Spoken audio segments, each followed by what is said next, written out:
Bonjour, bonjour, bonsoir. Bonsoir en fonction évidemment de là où vous vous trouvez, parce que c'est en fonction du méridien, parce que la Terre est divisée en méridiens. Il y a un mec qui a eu cette idée-là. Il dit tiens, on va faire comme une orange, si tu veux. Nous, on est méridien de Greenwich. J'ai vu ça l'autre jour. J'ai dit merde, je savais pas que j'étais sur Greenwich. Greenwich. Mais je pensais que j'étais sur le méridien, moi, de Ponto Combo, parce que j'y allais tous les week-ends. Et on m'a dit ça n'a aucun rapport. Enfin bon, bref. Ebola. Je suis obligé de vous parler de quelque chose de grave. Virus Ebola. Le sida, à côté, c'est une angine. Même pas. C'est un petit coup de froid, de vitamine C, sauve-toi. Alors que là, non. Ebola, c'est la fin des vacances. C'est la fin de l'insouciance. Pour résumer, qu'est-ce qui se passe dans ton corps? Tu es composé d'eau, et tu as du sang. Tout le monde s'est coupé. Oh, j'ai du sang. Bon, les bonnes femmes. Et qu'est-ce qui se passe? Là, tu as ton sang qui se barre, mais tout en même temps. Il a décidé de poser ses 15 jours. Il fait le pont. Il dit, bon, je pars en vacances. Mais toi, tu dis non. En tant que sang, tu dois rester à l'intérieur. C'est s'il n'y a plus de sang. Alors, on peut essayer de mettre du pétrole, mais non, tu ne tournes pas au fioul. Il faut du sang. Et donc toi, tu es là, tu appelles ton sang, tu tournes tout. Tu lui dis, ne me quitte pas, il faut t'oublier, tout peut s'oublier. On a vu souvent rejaillir le feu de l'ancien volcan qu'on croyait trop vieux.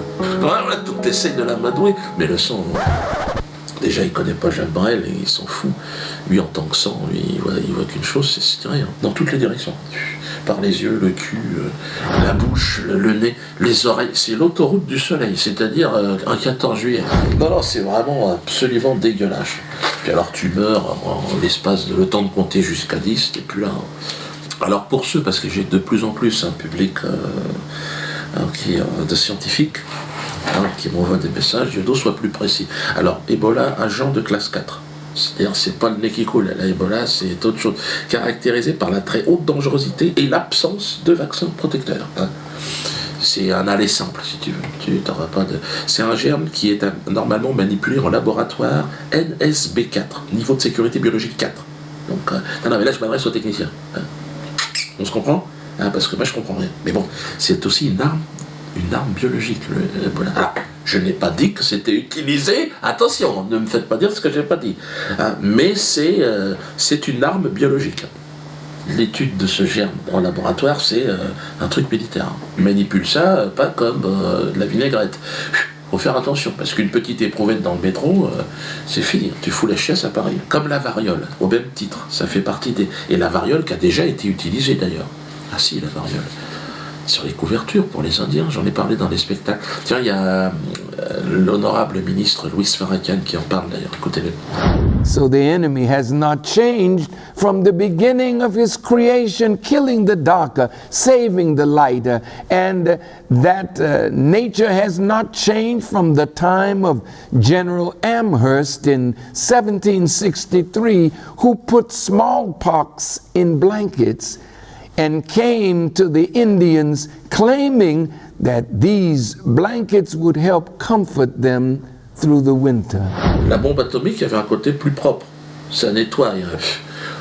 Puis on repart, on construit. Faut attendre 500 ans. Mais les moustiques et tout peuvent commencer à se réinstaller, les mouches. J'ai vu qu'il y avait certaines rats aussi. Donc...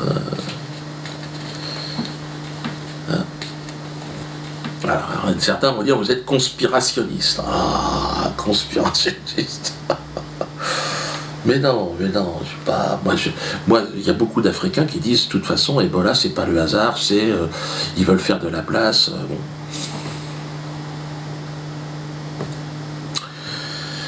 C'est vrai que, normalement, c'est pas bien de faire ça, mais on est dans un monde qui est tellement particulier, on est en toute objectivité, on peut s'interroger. Comme là en ce moment, c'est les commémorations pour la guerre de 14-18, c'est le centenaire. Il fallut donc, et nous aurons à le commémorer, hélas, aussi un désastre encore plus ravageur, un déchaînement encore plus terrifiant, dont la Shoah fut le paroxysme, pour que de cette épouvante sortent enfin les Nations Unies, la Charte universelle des droits de l'homme et l'Union européenne. Lorsque la politique se mêle de l'histoire et de la mémoire, il y a toujours une instrumentalisation. Et Dieu sait que les historiens se sont beaucoup battus contre ces utilisations, ces usages abusifs de l'histoire. Voilà ce que signifie commémorer aujourd'hui. C'est tous ces gens-là qui nous ont envoyé nous faire gazer, gaz moutarde dans les tranchées. Et je sais pas ce qu'ils ont en ce moment. Moi, je pense qu'ils sont en train de nous préparer à la guerre.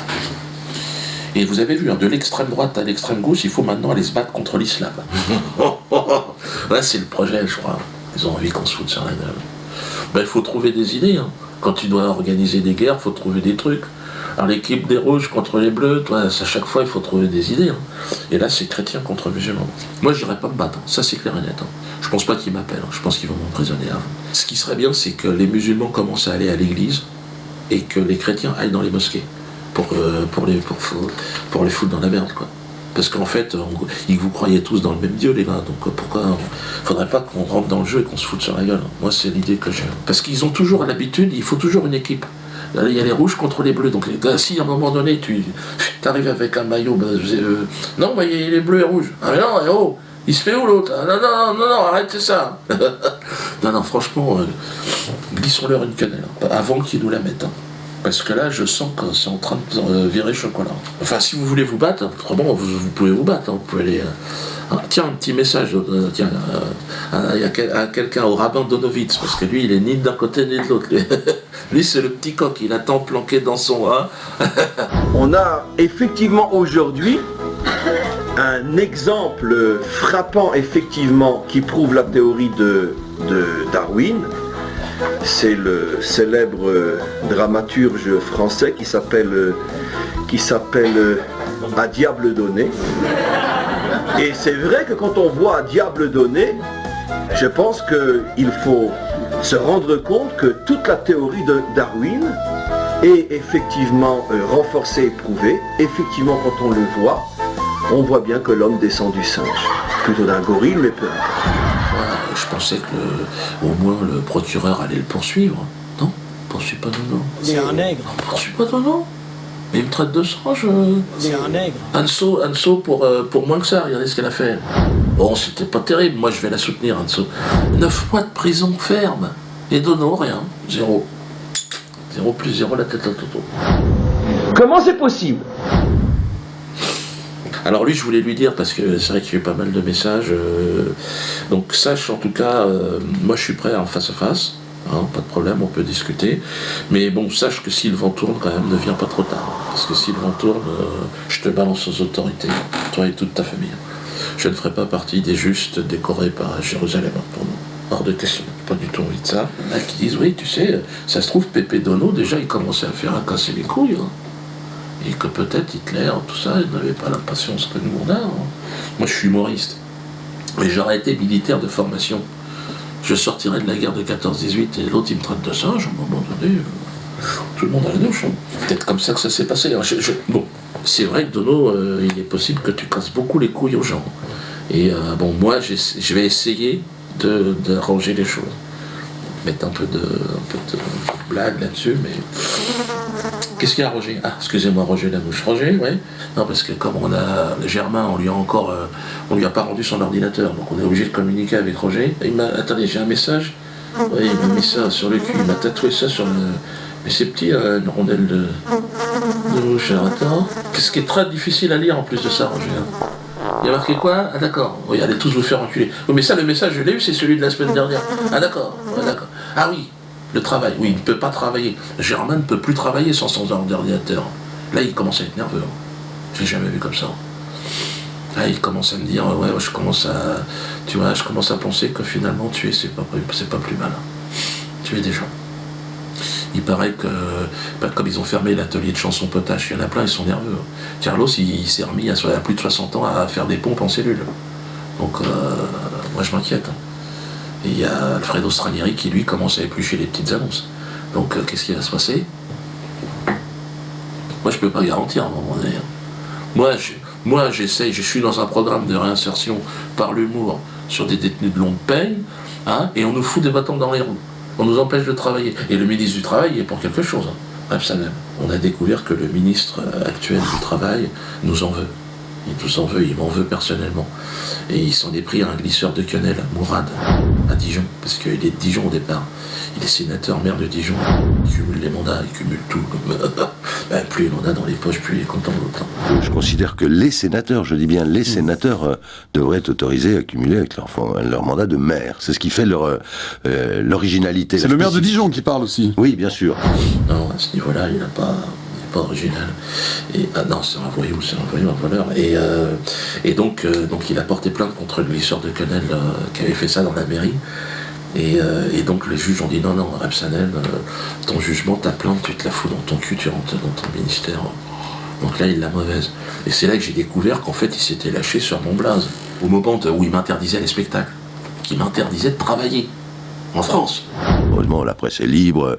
Il suffit de voir les commentaires qu'on a tous les jours sur le président de la République, qui est sujet aujourd'hui, qui est brocardé. Donc, il y a une liberté totale d'expression, tant mieux.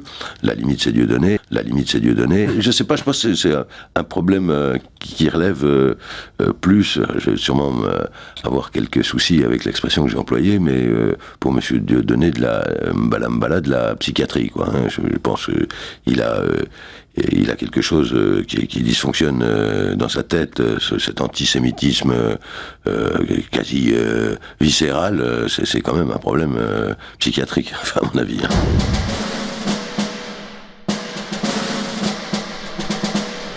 Il dit, je vais avoir quelques soucis avec l'expression que j'emploie. Ah ben évidemment que tu vas avoir des soucis.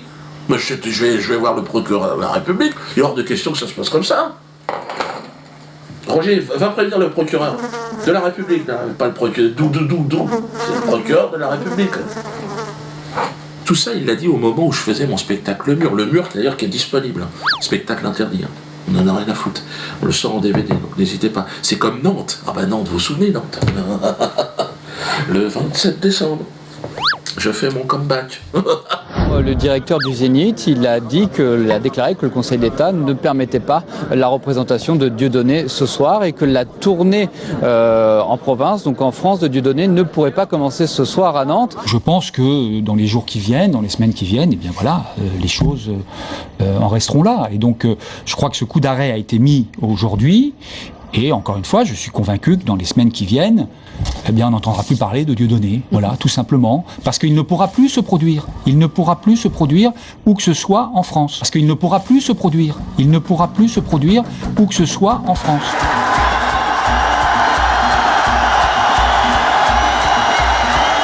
Il ne pourra plus se produire où que ce soit en France. On n'entendra plus parler de Dieudonné. Où que ce soit en France. Comme dirait mon directeur de publication, allez tous vous faire enculer. Il est marrant quand même. Bon, c'est pas évident à porter ce genre de casquette, c'est son message. Bon, bref, mais il a pas tort, hein, je veux dire. Quand t'es face à ce qui se passe là, à un moment donné, t'as envie de dire, allez vous faire enculer. Non, mais c'est dingue quand même qu'un mec qui a des responsabilités. Bon, moi, je suis humoriste. Donc plus j'apparais comme un taré, mieux c'est. Mais lui, au départ, il est quand même payé pour être sérieux. Bon, il est surtout payé pour s'en foutre plein les poches. On a compris. Comment se libérer de toutes ces racailles? C'est la question que je me pose. Eh bien, la non-assurance. Ok? La non-assurance. Beaucoup de Dieu, qu'est-ce qui nous emmerde avec cette non-assurance? Assurance voiture, assurance habitation. Vous avez vu que les assurances vous assurent de tout. C'est incroyable, hein? Assurance décès, j'ai vu ça, merde. Assurance merde, t'as tout, t'assures ton trou du cul, t'as décès, voiture, habitation, assurance vie. Putain, merde. C'est Dieu, en fait. Tu te dis, non, mais c'est vrai. Tu te dis, si on peut t'assurer la vie. Non, il t'assure pas la vie, attention. Mais il n'y a pas d'assurance contre le mensonge.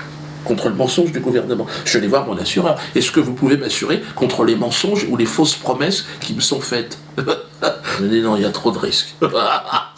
Des mensonges du gouvernement, juste localisés. Non. Du gouvernement socialiste? Non, impossible. Parce qu'ils ne font que mentir. Tu vois, c'est pour ça que la première assurance contre le mensonge, c'est la non-assurance. Vous comprenez ce que je suis en train de vous dire? On se fout de notre gueule depuis tellement longtemps qu'on va maintenant s'assurer nous-mêmes. Et là, au début de la rentrée, là, vous savez que ça va péter. Tout le monde va rentrer, tout le monde va commencer à faire la grève, vous allez payer des impôts, vous en avez marre. Donc à un moment donné, vous allez en plus payer l'assurance. Pourquoi ne pas passer sur l'assurance ? Signer la pétition. Plus on sera nombreux, et plus on va leur foutre la chiasse. Maître Rebsamen, il va venir un jour avec son curriculum. Le brevet de travail. Eh oui, mais Rebsamen, non. Tu pars. Tu te tires. Quand on sera à plus de 100 000, on va faire une banque. Après l'assurance. Ça sera une banque sans usure. Ouais. Donc, évidemment, il y a des pays où on sera pas présent. Mais je pense que ça va plaire à pas mal de monde. À l'assurance dans un premier temps. Signer la pétition. Putain, j'ai chopé un rhume au mois d'août, c'est pas normal, Roger. Mais c'est pas normal au mois d'août. Roger, qu'est-ce que t'en penses? Oui, moi, j'espère que c'est pas Ebola, regarde. Il y a du bleu dans les... Non, je suis sûr. T'es sûr? C'est Ebola, est-ce qu'il y a tous... J'ai toussé là cette nuit. Ouais? C'est Ebola ça, tu crois? Excusez-moi. La quenelle,